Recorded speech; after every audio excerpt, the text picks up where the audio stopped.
Hey, what's up, everybody? Welcome to the show From Prison to Purpose. My name's Jimmy McGill. I'm the host of the show.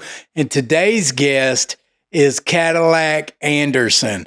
And I'm excited about Cadillac because he did a lot of time in the state of Arkansas. He's been to prison 4 times. Today, he works in recovery. He's worked for multiple treatment centers. He's a peer.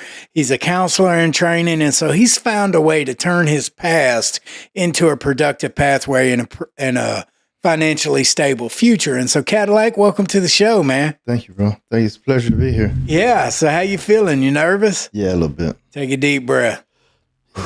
Imagine yourself first time naked in the shower at prison. Yeah. Well, way worse than this. Yeah, way worse. Now, nobody else picture that. That was weird. I shouldn't have said that. So talk to me, man. How many times you been to prison in Arkansas? 4 times. 4 times. What's that come out to? How many years? 22. Golly. The last time I just did 5 years in the federal system. Wow. Yes, sir. 5 years in the feds. What was your longest stretch in Arkansas? 12. Wow. 12 calendars. Lost all my 20s and the beginning of my 30s. Was it 20s and 30s? Yeah, 20. Yeah, because I've really been out 2 of my 30s. So all of my 20s and free 2 of my 30s. Yeah. Was that drug related? The first one was aggravated robbery. So. Was that in pursuit of drugs? I mean, yeah, I was getting high. Back then it was Sherm. You know what I'm talking about? Wet. Whatever, because everybody's, banging and doing their thing and stuff. So, yeah, that's how it was around where I'm from in Little Rock. Yeah. Yeah, we smoked Sherm big time back then. Yeah, it's crazy. What year was that? That was 2000. So, you go do how long in the year 2000? 12 years. 12 years. I got out, November 2012. What was it like walking into prison for that first time? Man, they sent me to Cummins unit. I don't know if you've ever been there or not. I spent a week there. But I went down the hallway and they took me in 13 barracks and it was, oh my God, 3 tiers, cells everywhere. Everybody's running around, fighting. You know what I mean? Each cell's its own little world. It was scary. Very scary. And then you had a chunk of time to do. Yeah. So I was buck wild anyway. I didn't care. Was you this big back then? No, I was 150 pounds. Wow. I was 150 pounds when I went to federal prison last time in 2017. Wow. Yeah. So walk me through that first day of prison. Well, man, we get there. Like I say, we go through intake. You know what I mean? They get you butt naked. Yeah. Right. And that's a shock. Standing around a bunch of guys butt naked like that, all lined up on the wall, Yeah. And I think they had just started making us shave our heads and all our facial hair. Wasn't allowed. Couldn't have none of that stuff. And man, and you got guys in there that are straight predators. You know what I mean? Yeah. And the dudes working there, the inmates that have jobs in intake, and everybody's looking at everybody. Oh, here comes the short hairs and this. Everybody's looking for a lick. Yeah, and I'm thinking, bro, I ain't going for this nonsense. I was in Pulaski County Jail for almost a year and a half. Yeah. Waiting to go to prison, and our county jail's pretty rough. Yeah. Pulaski County Jail was no joke back then. Day. Yeah, it was rough back then, man. In the 2000s, it was rough. In the late 90s, it was rough. So I was transferred from the old county over to the new county. I was there for that transfer, and I was in the juvenile pod. I was 17, and we were the first ones they took over there. And it was the juvenile section's always the hardest section anywhere you're at. So yeah, knuckleheads trying to get a name. Yeah, that's right, man. Yeah. And I turned 18 on the way to Varner down there. I turned 18, then we went to Varner, and they moved me from the juveniles over to the adult side. And that was a culture shock because you could have cigarettes back then. And, oh, yeah. Well, no, you couldn't have cigarettes, but everybody was getting cigarettes, right? So, okay. Yeah, Varner's wild, too. I've been to Varner a couple of times. Varner was crazy, man, especially for a young white dude, Yeah. You come in there and, man, everybody's just, predators, man, trying to look for an easy lick, thinking they can get money, commissary, exploit you out of anything. But I couldn't go, I've been fighting for it my whole life. So yeah, I'm not going to get in there and let anybody have anything, you know what I mean? So it was rough. So did you end up getting in fights down there? Oh, yeah. Yeah. Did you start them or did other people start them? Man, I mean, even, I think, both. I've probably been in 90 fights, probably lost 80 of them. You know what I mean? I'm just keeping it real with you. Know what I mean? 100, Because, yeah. I mean, man, like I say, I was wild. I had all these years to do ahead of me, and I didn't care. I mean, I didn't know if I was going home. I didn't know if I was going to make it out of there. That was my mentality, you know. I still thought like a kid. I Yeah, didn't know what 12-year bid is a long time to do in prison. yeah, because I only had 16-year sentence, you know, on the Yeah, 70, and I ended up doing 12 on it. Then I get a year to now. You know, I got a year now. That's what made it to 12.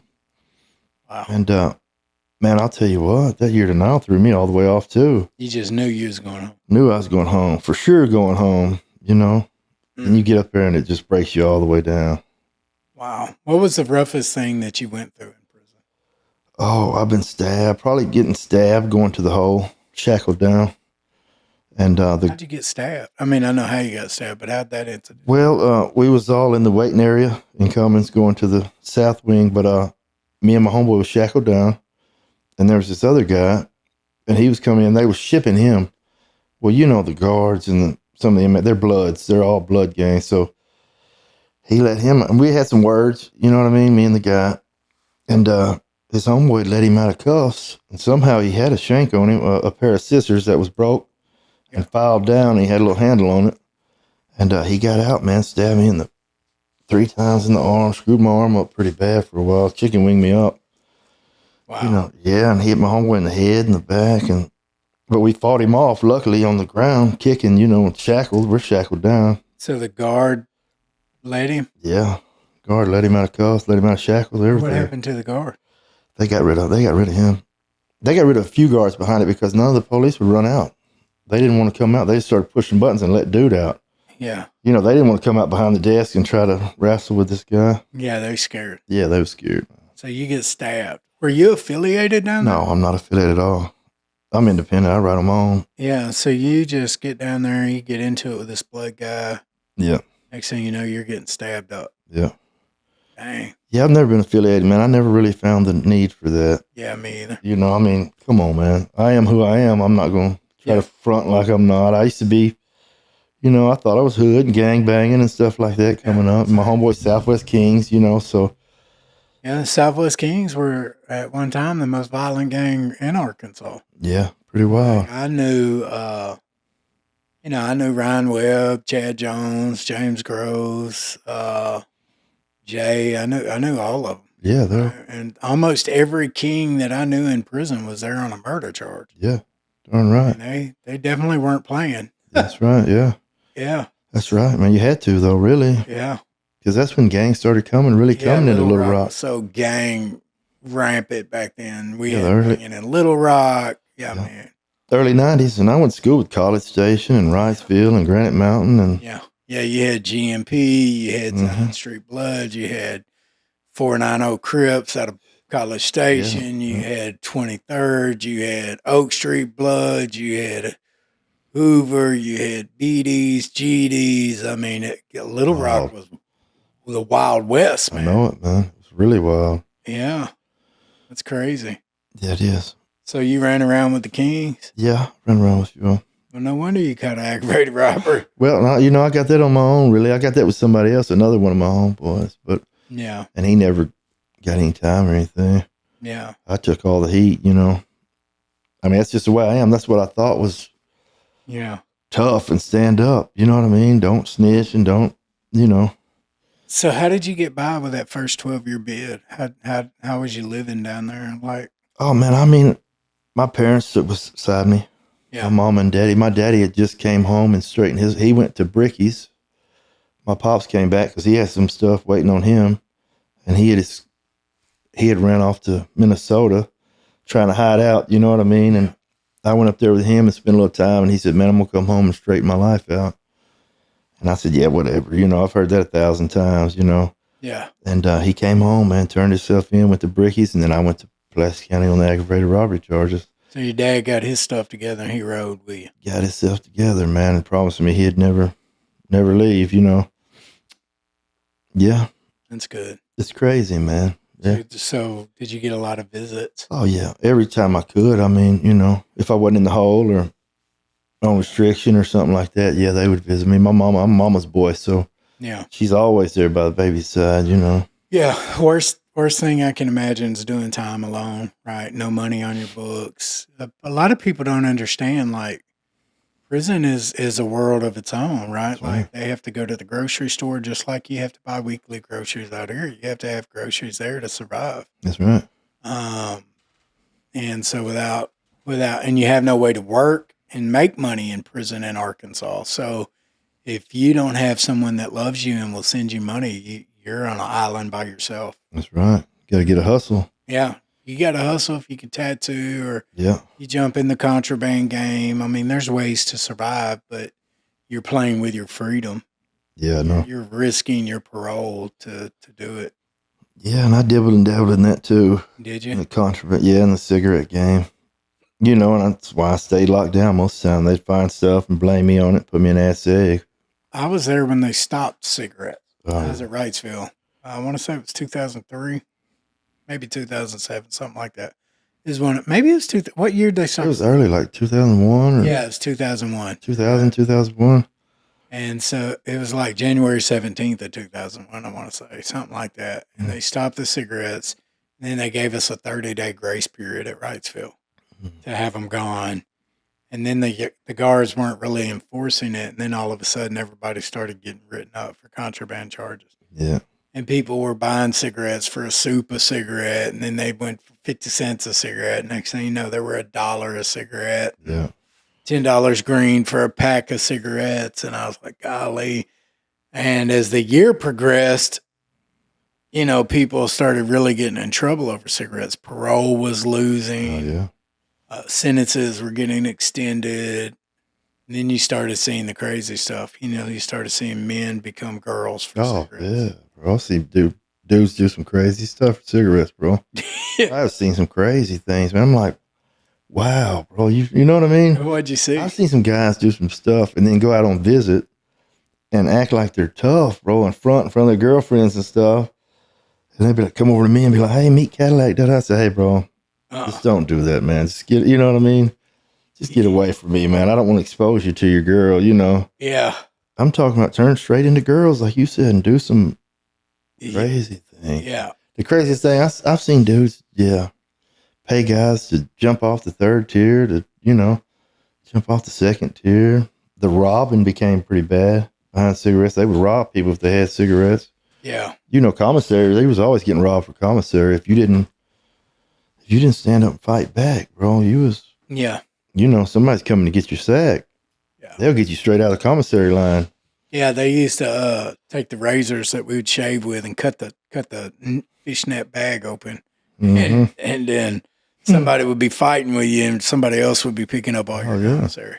Hey, I've seen them make ski masks out of those toboggans. Yeah, with blades and just rob people, just like in the streets. real live robbery. Real live robbery. This is crazy, man. I know. And well, looking at it now, it's like, why in the world would anybody want to put their life on the line and go to prison? Yeah, man. I don't think I really comprehended what it meant.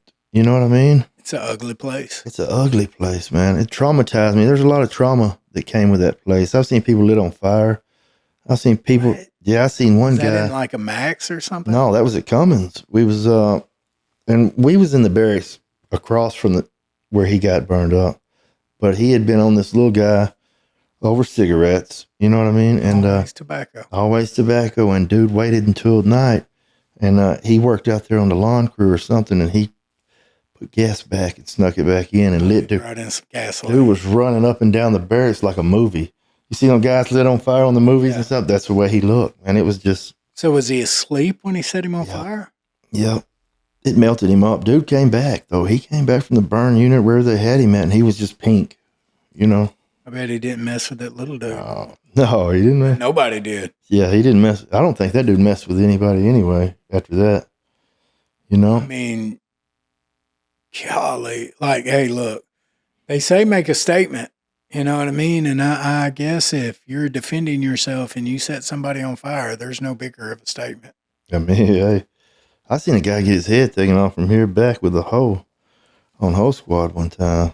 Yeah. Well, that's traumatizing, man. That's Yeah. crazy stuff. There's no way to do as much time as you did and not come home with trauma and PTSD. Yeah, I have PTSD pretty bad. Yeah, me too. I went back after I did that bid. I went almost right back, man, and on a 6-month PV and ended up doing right at 3 years on it. Turned 6 months into 3 years. Yeah, because they had changed the rules, and now cigarettes or any contraband like that is a year charge.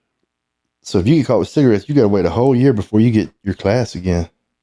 And then, you got to start from 4, 3, 2, 1. Yeah. Oh, man. Tore me up, man. Because Yeah. I didn't even realize it. And this whole time I'm not really realizing. Yeah, you ain't even thinking. I'm just in penitentiary mode. Yeah. One way. One way, bro. Dumb way. The dumb way. Yeah. Yeah. Head hurting, bro. Way. Yeah. Wow. Did you ever end up in the max? Yeah.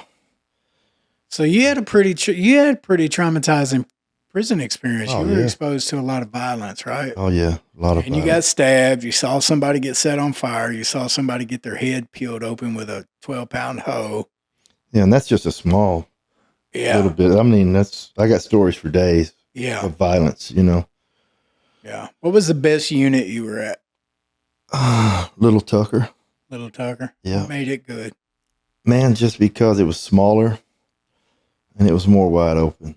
Like the officers really wasn't as strict like other places. Like commissary was better. You had yard call every day, Yeah. See your people. It was more of a program unit. That's how Wrightsville was. Yeah. I mean, like I did.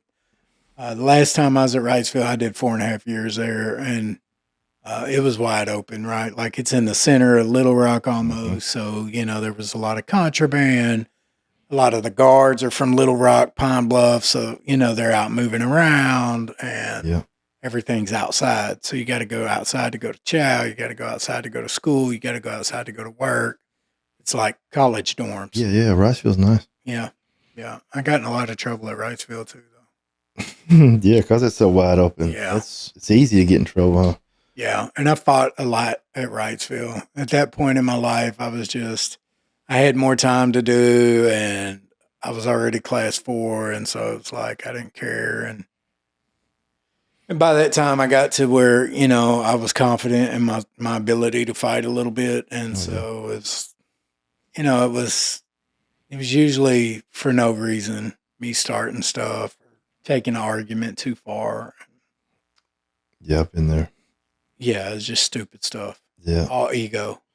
Yeah, a lot of it's egos, those masks we put on. Yeah. You have to wear so many masks and around people. The macho, the tough guy, the I don't care thing, So what'd you go to federal prison for? Possession with the intent to distribute methamphetamine. Indictment. Yes, sir. Yeah. So was that different than state time? Oh, yeah. And I was thinking, boy, I got fed time coming up. It's going to be lovely. Salad bars, weight piles, Is that what it was? No, it's the worst place I've ever been in my life. I would have rather done state time than to do fed time. So what was fed time like? And where did you do it? At Forest City, medium and the low. Oh, yeah. Forest City is a crap hole. Yeah, the worst place, like I said, I've ever been in my life. Now, the medium, it's okay. There's a lot of respect. You can't have a snitching charge or a sex charge because they'll take you right off the yard with that. You got 30 days to get your paperwork, and show your paperwork, especially the Arkansas car, the white dudes for Arkansas. Yeah, everybody's got their own car. When you come in, they'll be like, where are you from? Well, I'm from Arkansas. So you go to see him and he holds the keys to the car, and you have to see him. And then, I got in a fight my first 2 weeks there because somebody had stolen something from my cellie, and the dude that stole it was from Alabama. So I get to fight a dude from Alabama, and I get thrown in the shoe. And I didn't know you can't fight people from other states, even though they're same, race or whatever. And so we get into a little thing about that, but they kind of backed off. Once the guy that had the keys to my car, he kind of went to him and was like, hey, what do y'all want to do? You know what I mean? Because we're going to ride with our homeboy, So they kind of backed off, and that's when I started learning, whoa, totally different than the state. Because state, you get thrown in the barracks, you're wide open. It don't matter what you are unless you're affiliated, and that really don't. It don't matter in Arkansas. Yeah, it don't matter, man. Yeah, there's and that's come up a couple of times on this season. There's not really any prison politics in Arkansas. No, none at all. But there is in the feds. Yes, sir. So what happened with the fight that you got into with the Alabama guy? They just squashed. They put me in the shoe. I stayed there 2 weeks because over there it's a little different, you know. And they let me out, and they was like, "Listen, man, just be cool. You know what I mean? We'll let you back on the yard. Your homeboys keep coming to us because your homeboys can go to them and tell them, hey, man, let our homeboy out. You know, we were trying to get him out because over there, like you say, when you get locked up, the people in your car go with all your stuff and they hold it for you, right? So nobody can steal it or, you know, in the state, you get locked up. It's wild. It's game on. So in the feds, you can't do that. So then they go and they tell the captain, the major, they're like, hey, man, let him out. He's done enough time, you know. He did what he had to do. So they let me out, and they was like, man, just be cool. We don't want any more smoke around here, you know, and we'll just let you do your thing. And I was like, all right. So he sent me back in the and my luck, I get sent to the worst barracks on the yard, you know, B4, and it's wide. I'm talking about standoffs and knife fights, and there's a lot of violence in the Fed. I seen dude get his ear bit all the way off. Mike Tyson. This whole thing gone. He came back and just had a little hole in his head.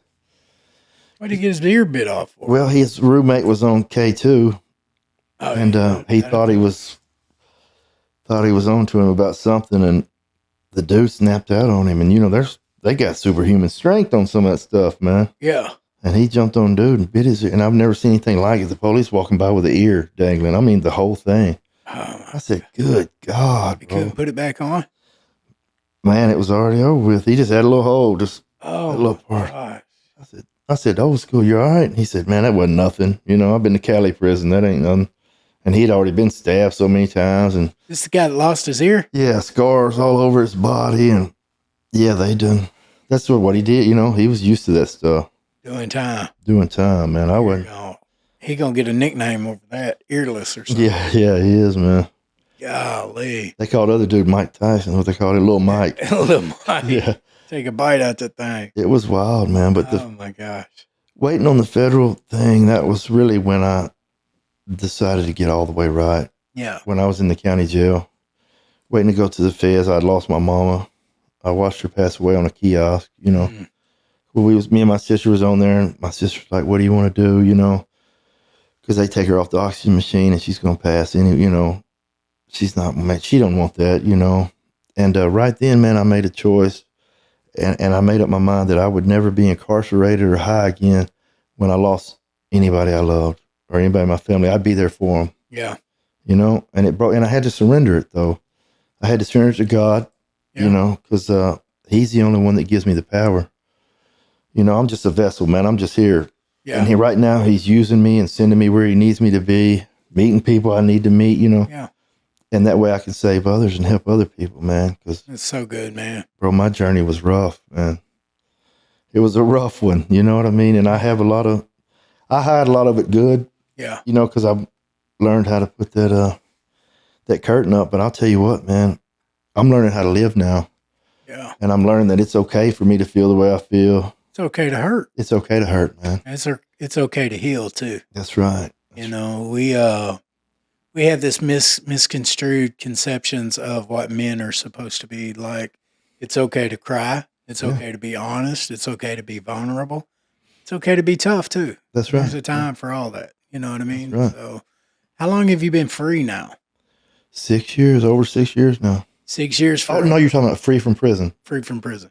2 years, almost 2 years now. So you've been clean 6 years. Yes, sir. And you've been free from prison too. So the last 4 years of your stretch, you got sober and you did it the right way. Straightened all the way up. Yeah. What was that like? What was it like trying to stay sober in a world like that? Man, I'll tell you what, because where I was at, man, there was dope everywhere. They had just found a pound of ice on somebody. In the prison. Coming out of the barracks, you know, and the police put it on a scale on the sidewalk and said, damn, that's how y'all are doing it, you know? And I was like, and it's crazy, bro. There's so much. Because, you know, people fly it over on drones. They just drop it off. This was Fort City? Yeah. Yeah, them drones changed the game. Oh, my God. Yeah. And you got people in there that's major players. You got people in there that make a phone call like, hey, and it's happening, you know? Oh, yeah, for sure. So it's a different class of inmate. Different class of people, yeah. Yeah. So like in the state, every crackhead says they were a baller. Yeah. Right? Like me, I'm down there. I'm an IV drug user, straight dope fiend junkie. Yeah, me too. And I got stories for days on 6 Cadillacs I had. Man, I didn't have nothing. I was given a bump for a ride, and that was only when I could bum a bump. You know what I mean? But we go down there and we reinvent yourself. Be anything you want to be. But when you get to the feds, different story. They're really that way. Yeah, it's show and tell when you get to the feds instead of just show and prove. I like show and prove, man. So I saw a video on social media recently where an inmate was sitting in his cell in prison with the window knocked out. He was just sitting by this window, and somebody said in the comments he's waiting on a drone. Oh yeah. And so is that really what it's like today? Yes, really what it's like. Talk to me about that. That's fascinating for me to hear. I mean, well, they got all kinds of they've had a window that was out, and they could just poke it out and put it back up with toothpaste or whatever, and they would wait on the drone to fly over. You would see drones hung up in power lines, in the tree line, and it got to the point to where they stopped the yard call. They would let anybody no movement. The feds is different. You got a 5-minute movement every hour on the hour, ingoing and outgoing. So you can go out and you can just go wherever. When I was at the low, they got pool tables and they got a little spot you can go hang out. And, but they stopped all that, man, for months. I mean, you go months without going outside. Yeah. And then the barracks, there's no hot water. We didn't have hot water for 8 months at the low. See, to me, that's inhumane. Like, how can you make somebody take a cold shower? That's got to be illegal. At the medium, there was no hot. You get lukewarm in the morning, and then it's ice cold the rest of the day. You have to fill up 5-gallon buckets of hot water, and then take your little bird bath and rinse it off. And that was like that a whole year I was there. I mean, they said it's been like that for years. And I'm thinking the feds, man, they can't do better than this, Yeah. It was rough, bro. That's probably the roughest time I've done. Yeah. And then it was COVID. So we was in our cells I was in a cell for about a year straight with 30 minutes out a day. Did you catch COVID in prison? I've never tested positive. Never tested positive for it. Praise God for that. Yeah. So I don't even know if I've had it or not. I never. Yeah. So what does your life look like today? Talk to me about that. Okay. Well, I've been married almost 18 months now. Okay. I've got a stepson, 7-year-old stepson. How's that going? Man, it's awesome because, my daddy was always in and out of my life, and he was alcoholic. Yeah. And he abused my mama. And so I didn't really understand what it was to have a daddy, I don't think. He was more, he didn't show affection, right? He's old school. He was 71 when he died, so 72 when he died. So he's more into that old school thing. You don't show emotions. Men are tough. They don't cry, this and that. And I'm just trying to show my stepson that, hey, men do these things. Yeah. You know what I mean? Like you were saying a minute ago, a man is tough. A man is dangerous. I've been watching these podcasts, right? So they say that a man is dangerous, but he's not a threat, right? You have to be ready for anything. You have to be ready to take care of your family, right? You have to be ready to be financially stable. You have to be ready for all these things. And that's what I'm trying to teach him and show him, through discipline. Yeah. Discipline and then love at the same time. Yeah, for sure. Because I hate to whoop his butt, but sometimes, man. Sometimes it is that. I can count the whippings that Carter got on one hand. He is a really good boy. And it's important to me to emphasize the role of a man because at the end of the day, I'm raising a man. That's right. And I want him to understand that it's okay to do this. It's not okay to do that. But there are some expectations that I expect you to do. I expect you to be the head of your household. That's right. I expect you to listen to your wife and be her partner and not treat her like she's less than. That's right. But you are the stronger species. And so your obligation is to protect her. That's right. And support her, listen to her, love her, provide for her, and raise your son to be a better version of you. And those are my favorite talks. When my son really realizes that my whole goal for being his dad is I want him to outdo me. Yeah. He's like, now, of course, his ego kicks in. Well, that won't be hard, Dad. I'm already better than you. you were locked up at 14. I'm making straight A's. And I'm like, I want to be like, shut your face, little punk. But he's right. Yeah. I mean, he's right. So, okay. So Cadillac the dad, Cadillac the husband. What's it like being married? I'll tell you what, man, it's a give and take.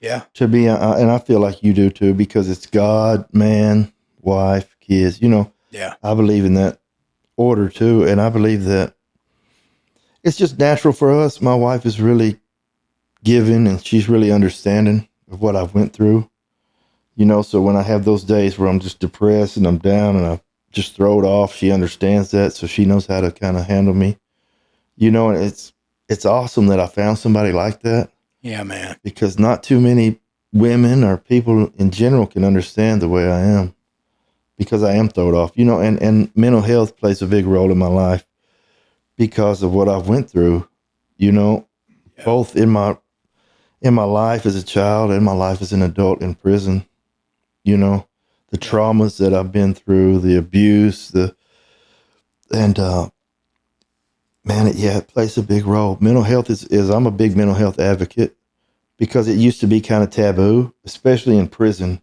Yeah, for guys. When you're locked up and you tell the guards or the people in the infirmary, hey, man, I'm having these thoughts or this is what's on my mind, and they're just going to lock you down. Yeah. And then they lock me down, and then I'm like, I'm by myself, which is really what I don't need. Yeah, worse. Yeah, that's the worst thing in the world, is leave me in a cell naked with my thoughts, and I'm already thinking crazy stuff. So I'm glad that the mental health is coming out like it is. Yeah. And people are starting to see, man, I'm in recovery from mental health. Man, and I'll tell you what, bro, that's a big thing, man, because. So you struggle with mental health still? Yes, I sure do. Depression, anxiety. I mean, you can name everything down through there. But I'm just now getting to where I'm kind of good at Walmart for maybe 30 minutes, Yeah. And my wife will be like, man, come on, let's go. Let's get our stuff and go. Because she can tell, because I just, and it's crazy that it's like that. And I'm trying to break that. Yeah, man. I'm trying to break that, man, because I know I have to live out here and be productive. Yeah. And I know that this is not prison, right? And I know that's not where I'm stuck at anymore. So I think a lot of it had to do with me changing the way I think about things and the way I perceive things. Yeah. And the way I go about it. Because you had to change the way you think in order to get better and to do better, right? Yeah. So I understand, hey, man, these guys really ain't sitting over at the table talking about me, you know what I mean? And it's okay for me to sit with my back at the door, and don't have to worry about Nobody's really coming to get you. Yeah, nobody's really coming to get me. Dude don't have a knife over there, Now, do you take medication for your mental health? Well, right now I take Wellbutrin. Yeah. So I take Lexapro for mine. It's kind of like a mood stabilizer. It kind of levels me out. Mm-hmm. Because one minute I'm happy, the next minute I'm angry, and the next second I'm short-tempered, and so it really kind of changed my life. Yeah. Medicine will. And I was always the guy that said, I don't need those pills, or I don't need.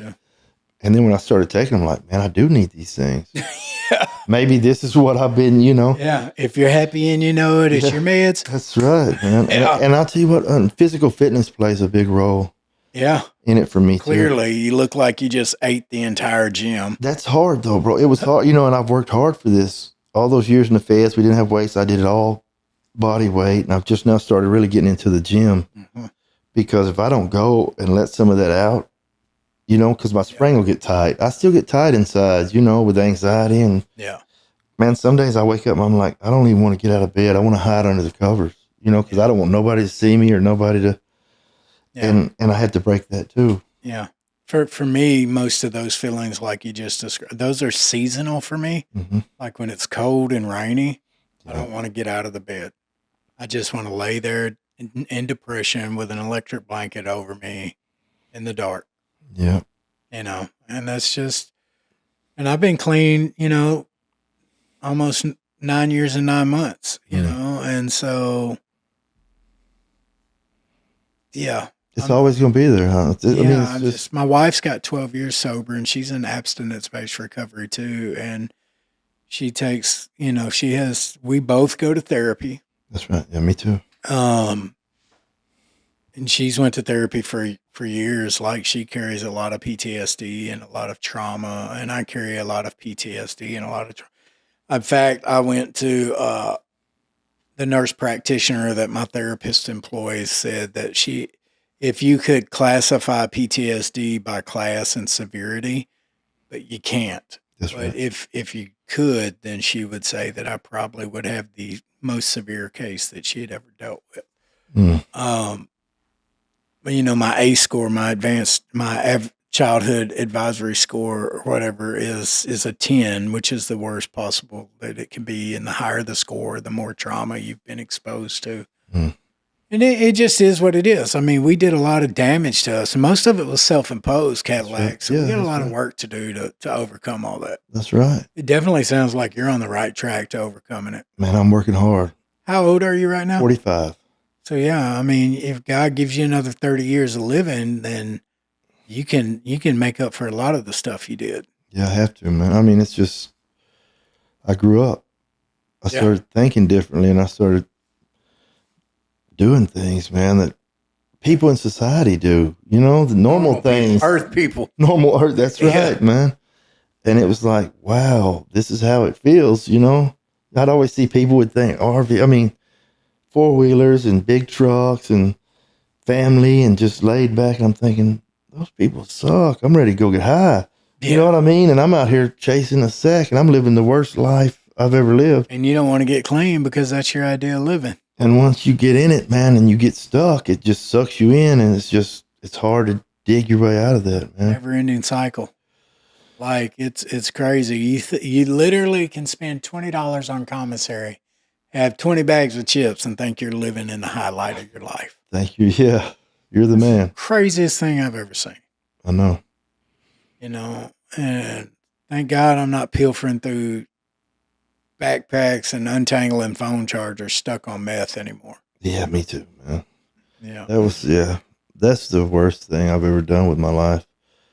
And I think I did that when I first got out of prison. I didn't know how to deal with my feelings, right? Mm-hmm. And I got out, I went home, and I'd bought a brand new trailer house, put on my mama's land. And, my mama lives here, my sister's got a spot here, and they've got their thing going. They've had this thing for 12 years. They got a relationship going where they got their little routine and this and that. And I would sit out there and be like, man, I don't fit in. I'd feel like, what I do, I had a great job, like new place, but mentally I just wasn't ready because they just said, well, you're free. You're okay. You should be good now that you're out of prison, but I'm not. I mean, I wasn't, right? I didn't know how to deal with things or handle things. And really there was nobody there to show me how or teach me how.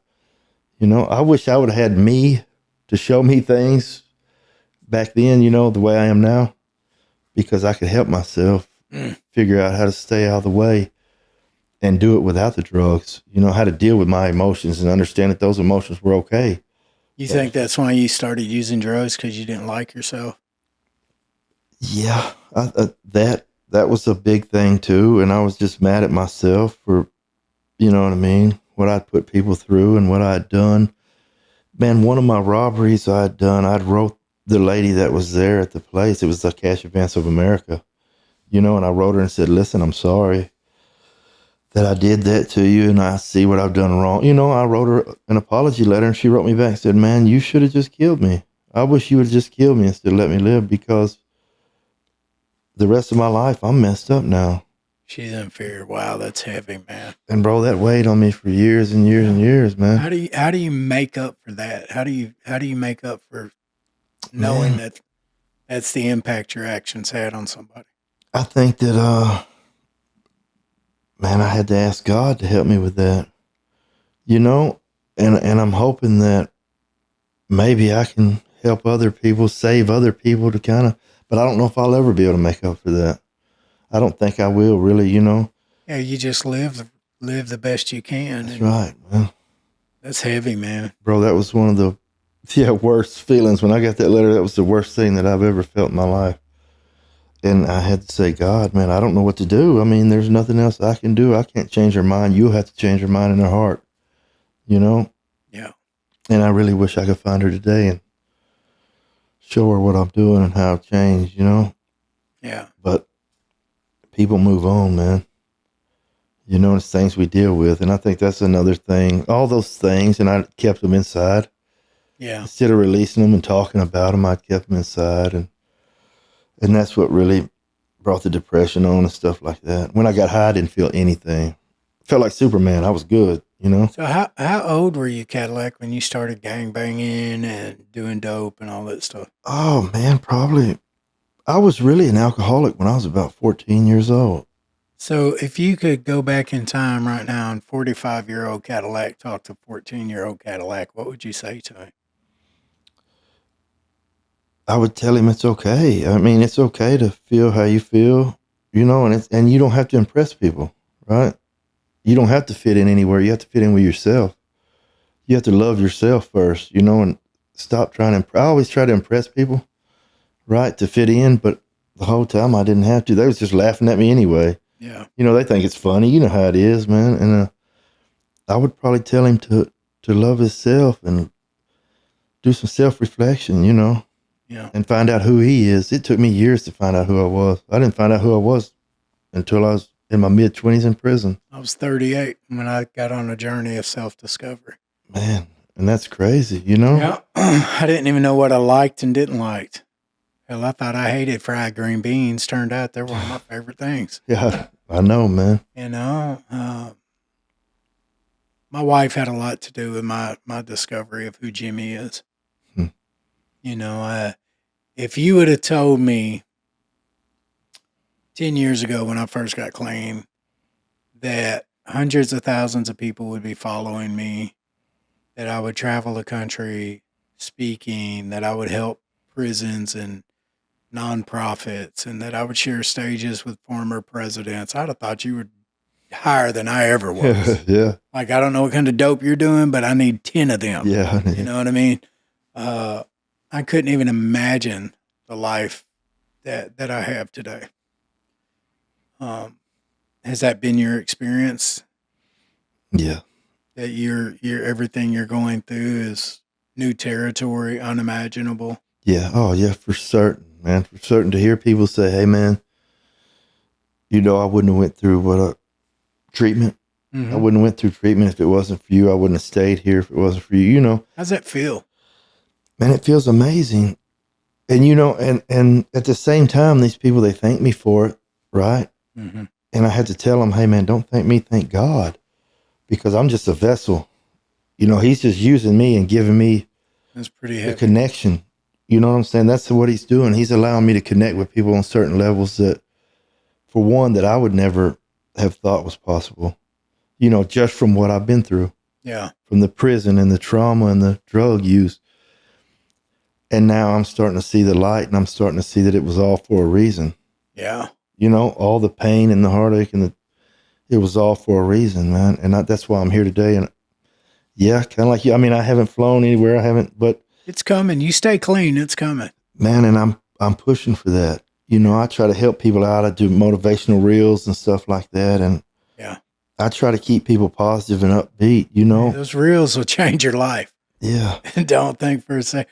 Look, that's what happened to us. You know what I mean? Like, I shared a reel on TikTok and it went viral, and I woke up with 30,000 followers, and I was like, whoa, that's crazy. Yes. Nice, man. And then I shared a reel on Facebook, same thing. Like 3 years ago, I deleted all my social media, and I was like, didn't want to delete my Facebook.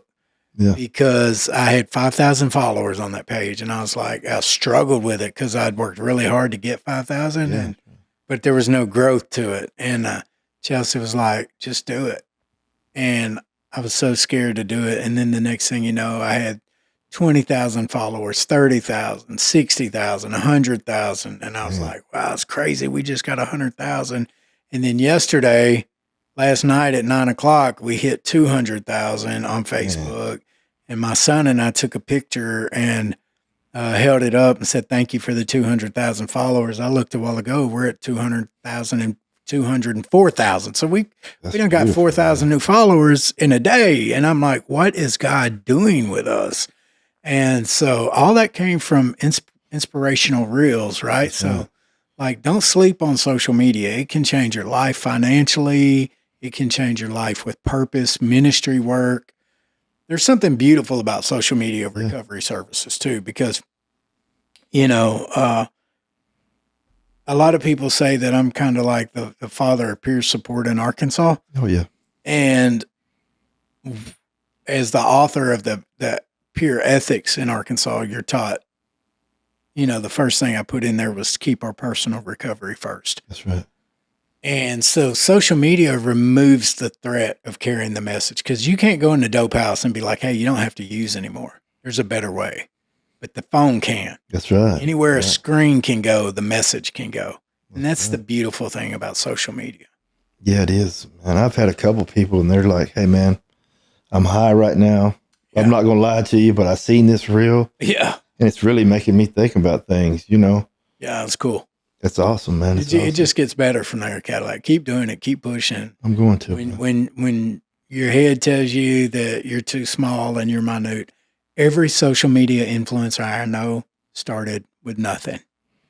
The only difference is they kept pushing, they kept posting consistently, and all of a sudden they looked up. Social media is a strange place. I know. You may post 1,000 videos and don't get but 200 or 300 views on each of them, and then all of a sudden 1,001 videos, and it takes off like a rocket. And the next thing you know, you've got a platform. That's right, bro. Yeah. And that's great, because that's what I prayed about, is God giving me a platform to share with, just like this one, man. This is awesome that you allowed me to come on here. Oh, man, this is great. This is good conversation, too. Yeah, you know? I enjoy really, you know, because when you get to know somebody, it's like, wow. Yeah. Because you really don't understand a person until they show you sides of their self that other people don't see. Yeah. Yeah, the authenticity of it. That's right, man. And this has really been great for me. This whole experience today. It's been pretty cool, huh? Been real cool, man. That's cool, man. Yeah, I love it. So what all have you accomplished in the 2 years you've been free? Oh, I become a personal certified trainer. Okay. What does that mean? Well, that means I'm a trainer under ISSA. Like physical training? Fitness, yes. Okay. Personal trainer. Okay. My son sees one of those 3 times a week. He has a workout coach. So really? That's why he's so big. Yeah. Hey, he's off the chain, bro. You did great with him, man. Thank you. I enjoyed meeting him today. He's something else, man. Yeah. And I got that because I thought that's where I wanted to go. Right. That was me trying to steer, but the whole time during that, I kind of put that on the back burner because that's not where I need to go. When I sat back, man, and started letting God steer me a little bit, that's when doors started opening, and now I see my purpose more and more, you know, and I hope I can save lives, man. Well, you know, you can still, like, you never know what God's going to do. I know. And like that personal training thing may tie into recovery. You may open a center that has recovery housing, physical. I mean, there's no telling. I was thinking about a gym. I was telling my wife the other night, thinking about a recovery gym. Yeah, there's got to be some grant money out there for that. And I was thinking that everybody that stays sober, stays in recovery, get a discount. Yeah. Have rooms in the back. It'll be a safe place to come have meetings if you just feel like recovery meetings. That's right, man. If you feel like, hey, at the gym, you know what I mean? That's cool, man. I've got ideas. Fed and your physical fed. That's right. That's great, man. So you're a trainer. What else we got? Oh, let's see. I've been doing the peer recovery work. That's really where I've been focusing most at. You know, and now I've started the whole CIT thing. Counselor and training. Yes, and I like the clinical side as well, but I like the peer side too because I'm right there with people and I connect with people, man. And if they need me, I'd like to be there, you know. So good. But I think God's opening other doors for me too. So that might not, I just pray about it, man. Like I say, and I just ask God to keep sending me where he needs me to be. That's good, man. I need to help people, man. Now, you work for a treatment center now? Yes, sir. I work at Covenant Recovery right now. What's your job look like there? I work on phase 2 side. The peer side, I do groups. I do like 3 groups a day. So when you were sitting in prison, did you ever see yourself teaching groups? No. That's crazy. I never saw myself in that kind of program because I always thought SATP and the PAL program and all this and that, they're just, you know what I mean? fake to me. So it always put a bad taste in my mouth, you know? Yeah. Until I started seeing this aspect of it, the recovery side of it. And I never imagined that I'd be up there with a room full of guys talking about being a man. Yeah. You know, how to become a man. Yeah, they'll listen to you too, because you're a big dude, you're tatted up, you got prison ink all over you. Like, it's hard to ignore a message when the messenger has clearly been down through there. Yeah. You know? Yeah, I know. And I've been way down through there, man. Been down through there, boy. You done been cut up, busted up, banged up, doped up. Yep. And now you're walking in the light. That's beautiful. Thank you, bro. Well, man, I want to thank you for coming on the show, and I want to give you 30 seconds, man, to look up here on this camera and say whatever Cadillac wants to say to those younger cats that is out there doing what you used to do. I just want to say, man, be true to yourself. You know, stay on a good path. Stay away from drugs. Stay away from prison, because prison will just take you down through there, you know? And learn, man. Study all you can. Build a group around you of people that want to see you do better, that want to lift you up instead of bring you down. And man, just grow. You know, just learn. Like I said, learn all you can, and just love, man. That's what it's about. When I started learning that, it was about loving people, and you know, I don't have to like them to love them. You know, so yeah, just stay right, man. Stay on the right path. Man, it's good. Thank you, bro. That's good. Cadillac, thanks for coming, man. Yes, sir. And for all those listening and watching, please subscribe, like, follow, comment, hit the notification bell so that you stay up to current episodes. My name's Jimmy McGill. Please follow me on all platforms, and I will see you next time. Like this video? Be sure to subscribe so that you don't miss a single content drop in the future, and keep up to date on all future episodes of From Prison to Purpose.